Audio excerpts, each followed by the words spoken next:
ಒಂದೇ ಸ್ಥಳದಲ್ಲಿ ಎಲ್ಲ ರಾಜರ ಪಟ್ಟಾಭಿಷೇಕ ಆಗ್ತಿತ್ತು ಅಂದರೆ ನೀವು ನಂಬ್ತೀರಾ? ಆ ಸ್ಥಳ ಯಾವುದಿರ್ಬೋದು ಅಂತ ಯೋಚನೆ ಮಾಡ್ತಿದ್ದೀರಾ? ಹಾಗಿದ್ರೆ ಈ ವಿಡಿಯೋನ ಕಂಪ್ಲೀಟಾಗಿ ನೋಡಿ.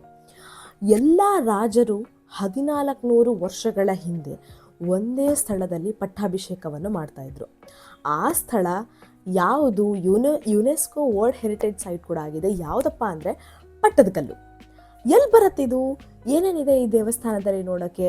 ಅದಾದಮೇಲೆ ಏನು ಫೇಮಸ್ಸು, ಎಷ್ಟು ಗಂಟೆಗೆ ಓಪನ್ನು, ಏನು ಟಿಕೆಟ್ ಪ್ರೈಸು, ಏನೇನು ದೇವಾಲಯಗಳಿವೆ ಅಂತ ಯೋಚನೆ ಮಾಡೋರಿಗೆ ಈ ಕಂಪ್ಲೀಟ್ ವಿಡಿಯೋನ ನೋಡಿ. ಎಲ್ಲರಿಗೂ ದೇಶಪಾಂಡೆ ಸ್ಟೋರೀಸಿಗೆ ಸ್ವಾಗತ, ಸುಸ್ವಾಗತ. ಇವತ್ತು ನಾವು ಮಾತಾಡ್ತಿರೋಂಥ ವಿಷಯ ಪಟ್ಟದಕಲ್ಲು ಬಗ್ಗೆ. ಯುನೆಸ್ಕೋ ಪ್ರಸಿದ್ಧ ಸ್ಥಳವಾದ ಇದು ದೇವಾಲಯ 1400 ವರ್ಷಗಳ ಹಿಂದಿನ ಇತಿಹಾಸವನ್ನು ತರುತ್ತದೆ.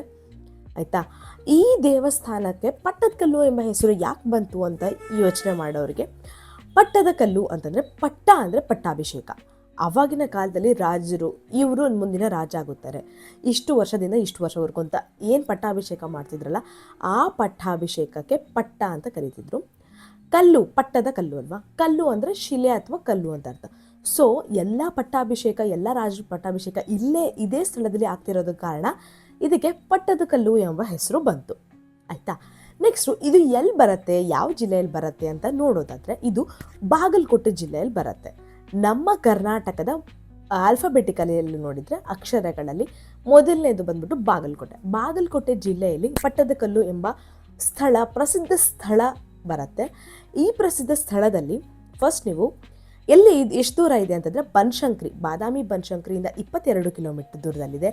ಐಹೊಳೆಯಿಂದ 13 ಕಿಲೋಮೀಟರ್ ದೂರದಲ್ಲಿದೆ. ಆಯಿತಾ? ಇದು ವಿಶ್ವದ ಪ್ರಸಿದ್ಧ ಸ್ಥಾನ. ಅಷ್ಟು ಒಳ್ಳೆಯ ಊರು, ಅಷ್ಟು ಒಳ್ಳೆ ತಾಣ. ಇದು ಮಲಪ್ರಭಾ ನದಿಯ ತೀರದಲ್ಲಿ ಕೂಡ ಇದೆ. ಇಲ್ಲಿ ನೀವು ಪ್ರಕೃತಿ ಸೌಂದರ್ಯ ಕೂಡ ನೋಡಬಹುದು. ಹಾಗೆ ಇತಿಹಾಸ, ಶಿಲೆ, 1400 ವರ್ಷಗಳ ಹಿಂದೆ ಕಟ್ಟಿರ್ತಕ್ಕಂಥ ದೇವಸ್ಥಾನ, ಅವ್ರು ಕೆತ್ತಿದಂಥ ಶಿಲೆಗಳಾಗಿರ್ಬೋದು, ಪ್ರತಿಯೊಂದನ್ನು ನೀವು ಇಲ್ಲಿ ಈ ದೇವಸ್ಥಾನದಲ್ಲಿ ತುಂಬಾ ಅಚ್ಚುಕಟ್ಟದಿಂದ, ತುಂಬಾ ಕಾಮಾಗಿ ನೋಡ್ಬೋದು ಅಂತಲೇ ಹೇಳ್ತೀನಿ. ಪಟ್ಟದಕಲ್ಲು ಬಗ್ಗೆ ಇತಿಹಾಸವನ್ನು ತಿಳ್ಕೊಳ್ಳೋಣ. ನಾವೀಗ 7ನೇ ಮತ್ತು 8ನೇ ಶತಮಾನಕ್ಕೆ ಹೋಗೋದಾದರೆ, ಅಂದು ದಕ್ಷಿಣ ಭಾರತದಲ್ಲಿ ಅತ್ಯಂತ ಪ್ರಬಲವಾದ ಸಾಮ್ರಾಜ್ಯ ಯಾವುದಾಗಿತ್ತು ಅಂತಂದರೆ ಬಾದಾಮಿ ಚಾಲುಕ್ಯರ ಸಾಮ್ರಾಜ್ಯ. ಇವರ ರಾಜಧಾನಿ ಬಾದಾಮಿ ಆಗಿದ್ರು ಕೂಡ ಇವ್ರದ್ದು ಏನೇ ಪಟ್ಟಾಭಿಷೇಕ ನಡೀತಿದ್ರು, ಇವ್ರದ್ದು ಏನೇ ಆಗಿರಬೇಕಾಗಿದ್ರು ಅದು ಪಟ್ಟದಕಲ್ಲಲ್ಲೇ ನಡೀಬೇಕಾಗಿತ್ತು. ಅಂತಹ ವಿಶಿಷ್ಟವಾದ ಕಲೆ, ಶಿಲ್ಪಕಲೆ ಆಗಿರ್ಬೋದು, ಅದರದ್ದೇ ಆದ ಧಾರ್ಮಿಕ ನಂಬಿಕೆಗಳು ಎಲ್ಲ ಪಟ್ಟದಕಲ್ಲಲ್ಲಿದೆ.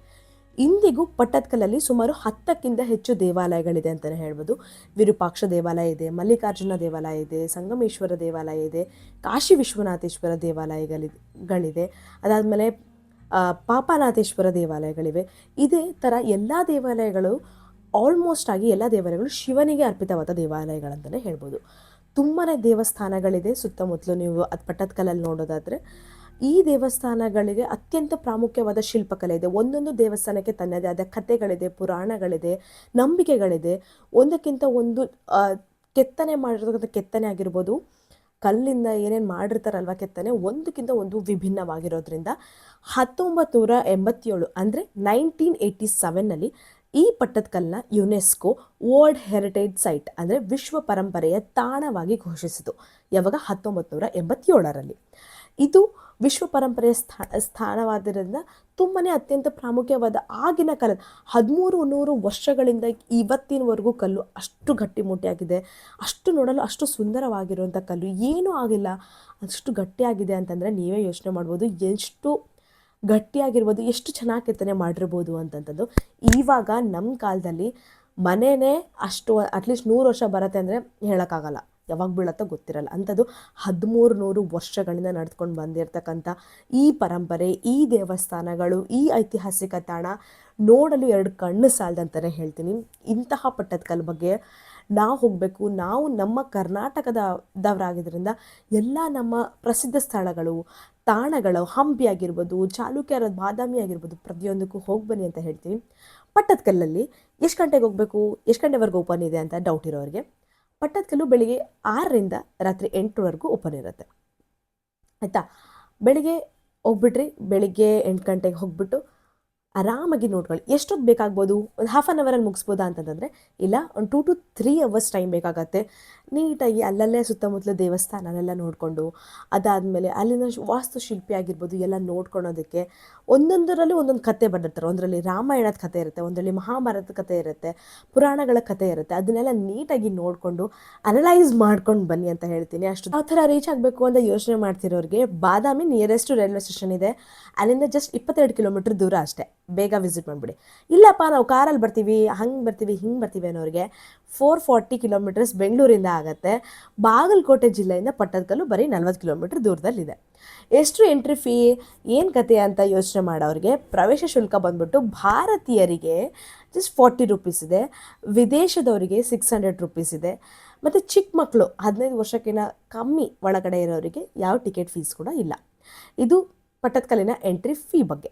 ಟೈಮಿಂಗ್ ನೋಡೋದಾದರೆ ಬೆಳಿಗ್ಗೆ 9 ಗಂಟೆಗೆ ಪಟ್ಟದಕಲ್ಲು ಓಪನ್ ಆಗುತ್ತೆ. ಅದಾದಮೇಲೆ ಸಂಜೆ 6 ಗಂಟೆವರೆಗೂ ಓಪನ್ ಇರುತ್ತೆ. ಆರಾಮಾಗಿ ಹೋಗ್ಬಿಟ್ಟು ಬನ್ನಿ. ಯಾವಾಗ ಹೋಗ್ಬೋದು? ಒಳ್ಳೆ ಟೈಮ್ ಏನು ಅಂತಂದರೆ ಅಕ್ಟೋಬರ್ನಿಂದ ಫೆಬ್ರವರಿವರೆಗೂ ಒಳ್ಳೆ ಟೈಮ್ ಅಂತಲೇ ಹೇಳ್ತೀನಿ. ಅಷ್ಟು ಬಿಸಿಲು ಇರಲ್ಲ. ಬಿಕಾಸ್ ಬಾಗಲಕೋಟೆ ಬಾದಾಮಿ ಎಲ್ಲ ತುಂಬ ಬಿಸಿಲು ಇರ್ತಕ್ಕಂಥ ಜಾಗ.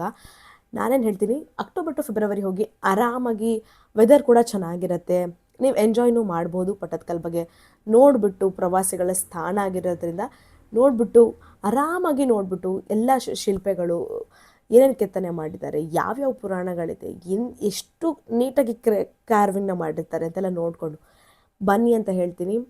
ತುಂಬಾ ಅತ್ಯಂತ ಪ್ರಮುಖವಾದ ಸ್ಥಳ, ತುಂಬಾ ಶಾಂತಿಯುತ ಜಾಗ ಅಂತಲೇ ಹೇಳ್ತೀನಿ. ಒಂದ್ಸಲ ವಿಸಿಟ್ ಮಾಡೋದನ್ನು ಮರಿಬೇಡಿ. ಮತ್ತೆ ಸಿಗೋಣ. ಧನ್ಯವಾದ.